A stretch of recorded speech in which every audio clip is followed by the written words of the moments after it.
Doutor, o senhor que está acompanhando o caso desde o início, o que foi possível tirar de informações? Quais as informações o senhor tem desse caso, desse crime de papo que ocorreu aqui em Jataí?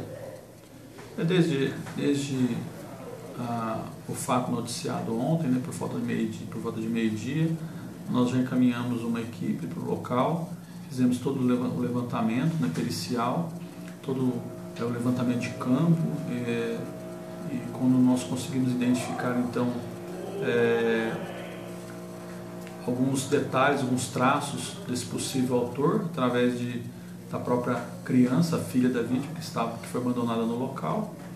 E com isso nós iniciamos as investigações e hoje conseguimos focar num suspeito, né, que foi o William, e assim efetuar a prisão dele após a confissão do mesmo.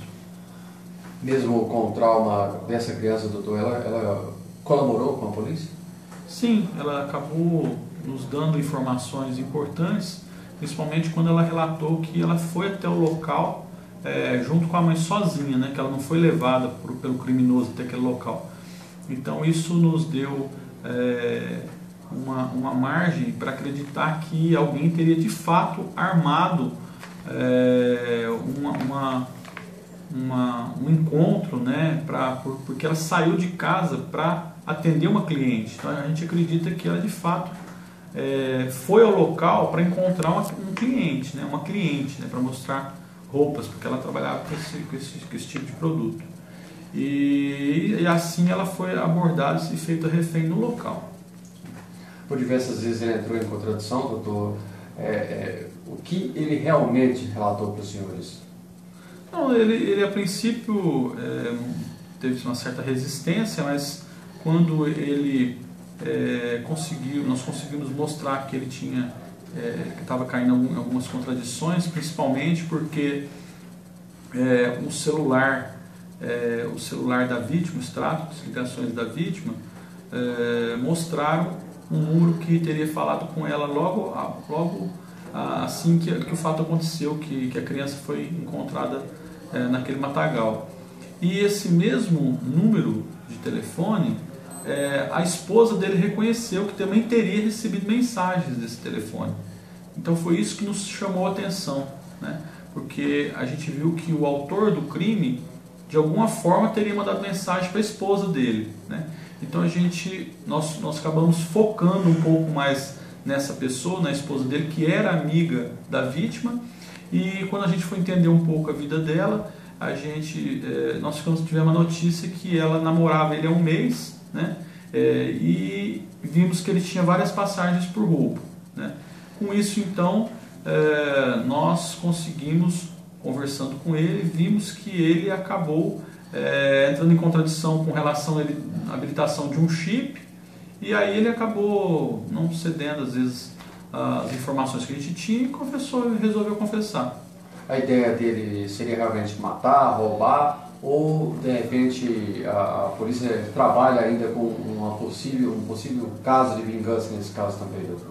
Não, a gente não acredita que ele tinha a intenção de roubar, porque ele acabou deixando os pertences da vítima no local. Ele só levou o celular que estava de fato com ela. E ele nos confessou que levou o celular, porque assim que ela caiu no chão, ele viu o celular no bolso dela, né?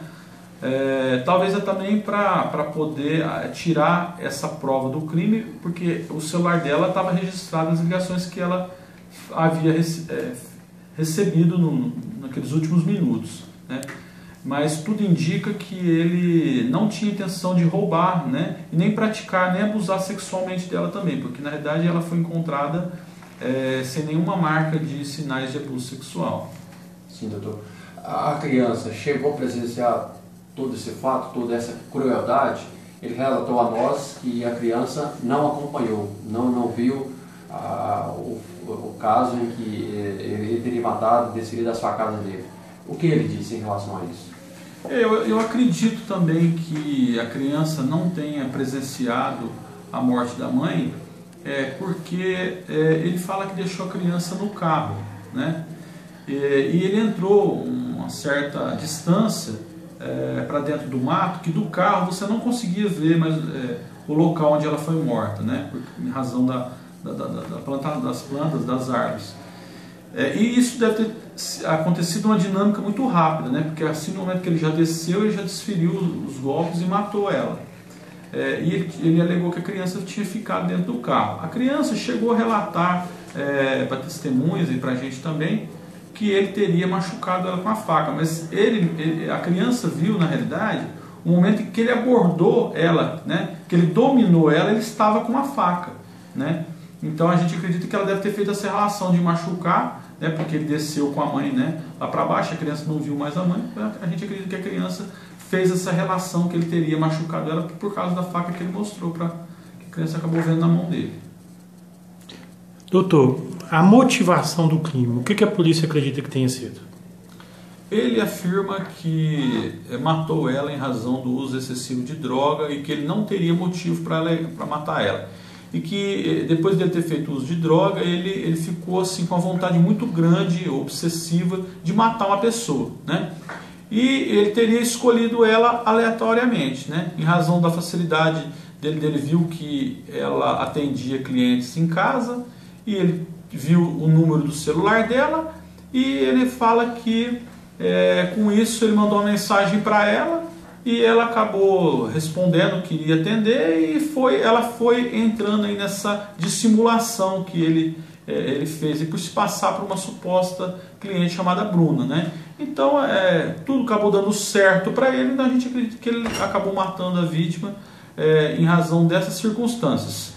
Então, conversando com a família, ela não recebia ameaças, nada, então tudo indica, as investigações ainda não estão fechadas, mas tudo indica que de fato essa versão dada por ele pode ser verdade.